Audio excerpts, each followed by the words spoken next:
Hi Leute, vielen Dank für die ganzen Fragen, die ihr mir gestellt habt bei dem Q&A bei Instagram. Ich habe gedacht, die Antworten gibt es heute mal per Video, ist einfach ein bisschen einfacher und ich kann auch mehr dazu sagen. Von daher habe ich mir jetzt mal 10 Stück ausgesucht, die ich denke, dass sie einfach auch für andere interessant sind. Und ich werde das Ganze sicher nochmal wiederholen. Das heißt, wenn eure Frage nicht dabei war, dann macht einfach beim nächsten Mal wieder mit, dann ist sie sicher dabei. Und ich würde sagen, los geht's.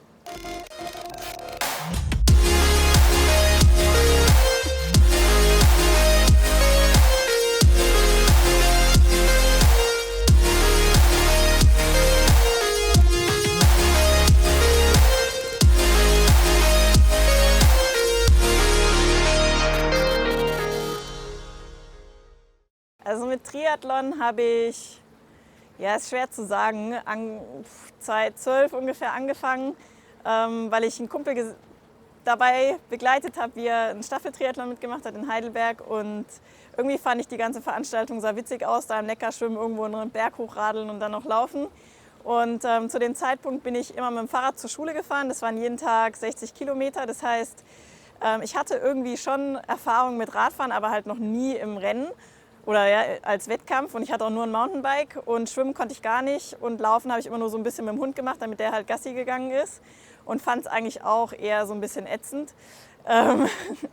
Irgendwie hat mich das inspiriert und ich habe gedacht so, hey, das ist jetzt irgendwie hier in deiner Heimatstadt, probier es doch einfach mal im nächsten Jahr aus. Und dann habe ich das echt als Anlass genommen, ins Schwimmbad zu gehen. Habe versucht zu kraulen, war natürlich echt erstmal ein Desaster am Anfang und dann bin ich aber dran geblieben zum Glück und dann wurde es nach und nach besser und dann habe ich tatsächlich dann beim Triathlon mitgemacht und das Schwimmen war mit der Strömung, da ging das dann auch ganz gut. Radfahren habe ich mir dann noch ein Rennrad von meinem Vater schenken lassen und dann, als ich Schwimmen überlebt hatte, Radfahren und Laufen hat dann richtig viel Spaß gemacht und ich würde sagen, damit hatte ich dann Blut geleckt und von da an wollte ich mehr und habe dann ein Rennen nach dem anderen gemacht, bis ich die Wenke Kujala vom Team Erdinger Alkoholfrei kennengelernt hat, die mich dann ins Perspektivteam gesteckt hat. Und das war dann eigentlich so, nach einer kurzen Zeit, sage ich mal, im Age-Grouper-Dasein, wurde ich da direkt, sage ich mal, in so ein professionelles Umfeld reingeschmissen und hatte direkt mit Profis zu tun, bin das erste Mal ins Trainingslager gefahren und von da an habe ich einfach gemerkt, dass das ein richtig geiler Sport ist und dass es sogar Menschen gibt, die damit ihr Geld verdienen und das war dann irgendwie auch so mein Ziel und dann ging es jedes Jahr ein Stück weiter. Also jetzt ist gerade Januar und ich bin jetzt hier gerade auf Lanzarote im Club La Santa. Das erste Trainingslager jetzt für dieses Jahr. Und gerade um diese Jahreszeit finde ich es einfach super, auf die Kanaren zu gehen, weil man doch einfach konstantes Wetter hat. Das ist deutlich wärmer als zu Hause. Gerade hier im Club La Santa haben wir jetzt natürlich auch Teamtrainingslager mit Erdinger. Das ist natürlich nochmal doppelt schön, einfach auch mit den anderen zusammen zu trainieren. Zu Hause trainiere ich viel alleine, da ist es einfach eine willkommene Abwechslung.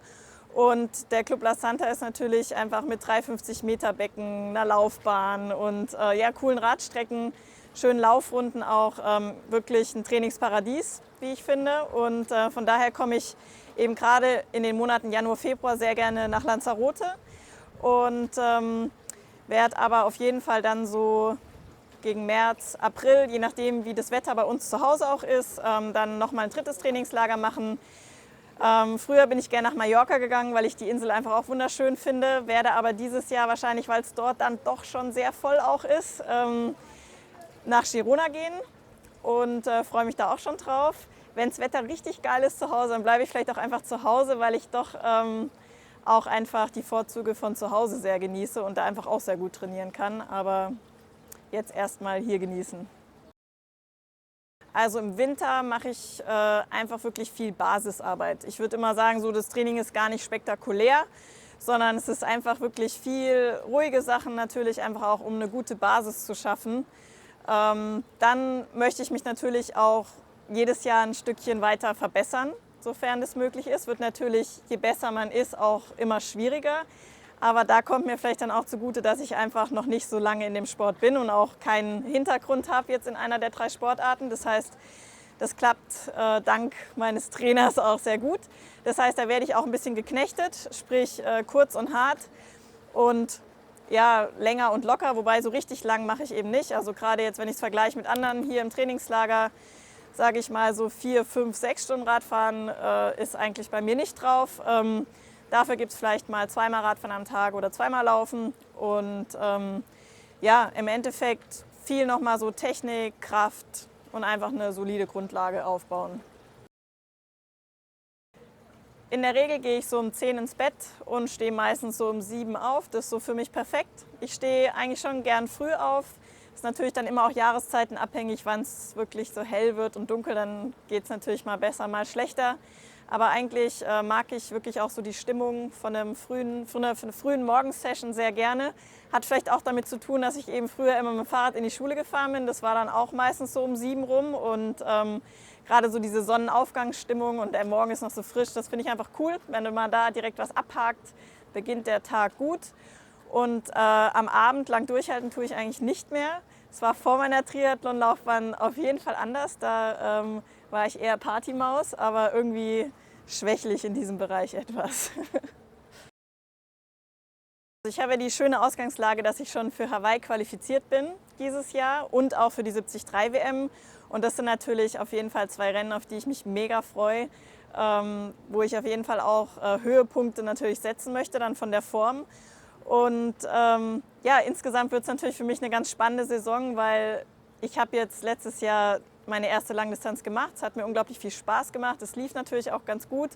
Und ja, deswegen möchte ich vor allem mehr Erfahrung auf der Strecke sammeln.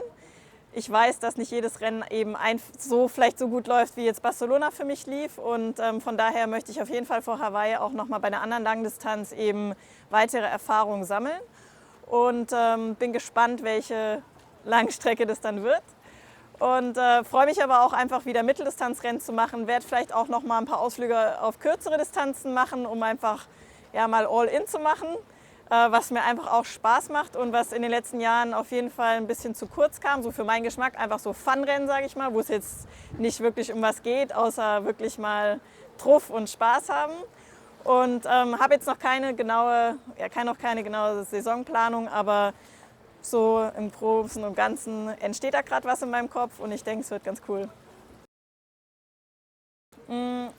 Also grundsätzlich ist eigentlich so, dass ich die Motivation eigentlich primär aus mir selbst raushole. Also einfach, weil es einfach mega viel Laune macht, den Sport zu machen, täglich zu trainieren. Das ist einfach das, was mir unheimlich viel gibt und einfach Freude macht. Und dann sind es auch einfach meine Ziele, also die ich mir setze, sei es, dass ich sie heimlich setze in mir drin und einfach gar niemand verrate oder natürlich einfach auch ein Rennen nochmal zu gewinnen, was man schon gewonnen hat und so weiter. Natürlich ist es ein Stück weit auch die Konkurrenz. Ich meine, da draußen sind unglaublich viele starke Mädels gerade am Start und das motiviert mich natürlich auch, wenn ich sehe, was für coole Performance die liefern. Klar denke ich bei der einen oder anderen Einheit dann auch da mal dran und beiß dann nochmal auf die Zähne und ziehe es nochmal ein bisschen besser durch. Und klar, jetzt hier im Teamtrainingslager zum Beispiel, sind es einfach grundsätzlich die anderen, sei es die Jungs, dann die Mädels. Hier hat jeder seine Stärken und ich werde auf jeden Fall jeden Tag so ein bisschen herausgefordert und das macht einfach Spaß. Wie viele Kuchen ich an einem Tag so verdrücke, das wollt ihr gar nicht wissen, weil wir wollen natürlich hier kein schlechtes Bild auf mich werfen. Aber es können schon mal 2 Stücke auf jeden Fall mal sein oder auch mal mehr, aber sehr gerne auf jeden Fall 1. Grundsätzlich verbringe ich wirklich die meiste Zeit meines Trainings auf dem Rennrad. Das hat verschiedene Gründe. Zum einen ist es natürlich für das gesamte Körpersystem ein bisschen schonender. Also man ist nicht immer in dieser maximal gestreckten Position. Ich versuche natürlich auch eben auf dem Zeitfahrrad möglichst aerodynamisch zu sitzen. Das heißt, meine Position ist auch recht radikal, was natürlich dann auch nicht ganz komfortabel ist. Und es ist natürlich auch so, dass eben das Rennrad doch, je nachdem, wo man gerade fährt, auch einfach mehr Spaß macht. Sprich jetzt hier auf den Kanaren zum Beispiel, würde ich mich mit dem Zeitfahrrad jetzt gerade um diesen Jahreszeitpunkt einfach auch nicht wohlfühlen. Es ist teilweise super windig. Die ganzen Bergstrecken und so weiter machen auf dem Rennrad viel mehr Spaß und dazu kommt natürlich auch das Fahren in der Gruppe. Also wenn jetzt die anderen hier mit dem Rennrad sind und man selbst hat das TT dabei, dann fährt man die ganze Zeit Oberlenker. Das macht einfach auch keinen Spaß. Und von daher ist jetzt gerade das Rennrad einfach perfekt und läuft auch sehr gut, gerade auch mit den Scheibenbremsen. Das ist natürlich noch mal cooler. Aber ich streue auf jeden Fall auch immer wieder Sessions mit dem TT ein. Jetzt im Winter dann eher auf der Rolle. Und wenn ich die mache, dann wird meistens auch geklopft. Also dann fahre ich ein bisschen zügiger. Von daher ist das so bei mir programmiert, Zeitfahrrad, dann wird geballert. Und ich glaube, wenn ich so viele Grundlagenkilometer oder so auf dem Zeitfahrrad sammeln würde, dann würde ich vermutlich auch einfach häufig zu schnell machen. Also ihr habt super viele Fragen gestellt zum Thema Ernährung. Finde ich natürlich auch einen ganz spannenden Bereich und da werde ich auf jeden Fall auch noch mal ein separates Video zu machen, weil es da einfach so viel zu sagen gibt. Jetzt die eine konkrete Frage zu den Proteinen ist einfach so, dass ich natürlich als Vegetarierin ja schon auf jeden Fall auf meine Proteinzufuhr achten muss, einfach weil ich keinen Fisch esse, weil ich kein Fleisch esse. Das heißt, da nehme ich schon, gerade jetzt so im Trainingslager, wo ich einfach auch aufs Hotelbuffet angewiesen bin, häufig Proteinpulver zu mir. Achte da aber auf jeden Fall drauf, dass es was Hochwertiges ist, am besten geschmacksneutral, also ohne irgendwelche künstlichen Zuckeraustauschstoffe und so weiter. Und genau, würde das aber durchaus empfehlen, gerade wenn man viel trainiert. Ich gucke gerne Filme, aber jetzt so einen zu nennen, ist schwierig. Also ich mag eigentlich keine Horrorfilme. Wenn, dann muss es schon irgendwie so eine Art Happy End haben. Ein bisschen Action darf schon auch dabei sein. Vielleicht könnt ihr mir genau solche unten in den Kommentaren empfehlen.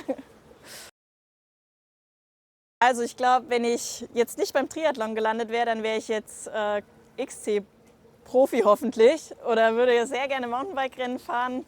Habe früher eben auch so ein bisschen, sage ich mal, im abfahrtsorientierten Bereich ja, viel gemacht. Das hat mir auch unglaublich viel Spaß gemacht. Fand die Mädels, die da Profi waren, immer mega cool. Und das ist auf jeden Fall was ich vielleicht sogar danach nochmal ausprobieren möchte. Und ja, Klettern ist natürlich auch so ein Ding, was mich richtig begeistert, was ich eben früher viel gemacht habe. Wobei es da eben als Profi zu schaffen, das ist schon eine ganz andere Nummer. Aber ich glaube tatsächlich, dass ich aus der Zeit durchaus noch davon profitiere, weil ich einfach mich gut fokussieren kann. Und beim Klettern ist halt einfach einmal Konzentration verloren, ein Absturz. Ja, von daher, die zwei Sachen, die schwirren mir auf jeden Fall noch so im Kopf rum. Jetzt mal rein weg von der sportlichen Geschichte, bin ich ja Physiotherapeutin, habe da auch schon gearbeitet in dem Beruf, bevor ich eben mit Triathlon auf professioneller Ebene angefangen habe. Ob es mich da in den Beruf zurückzieht, das weiß ich gerade noch nicht, aber ich habe auf jeden Fall sehr viele Ideen, was ich danach machen könnte schon. Aber ich hoffe, dass dieses danach auch noch ein paar Jährchen auf sich warten lässt.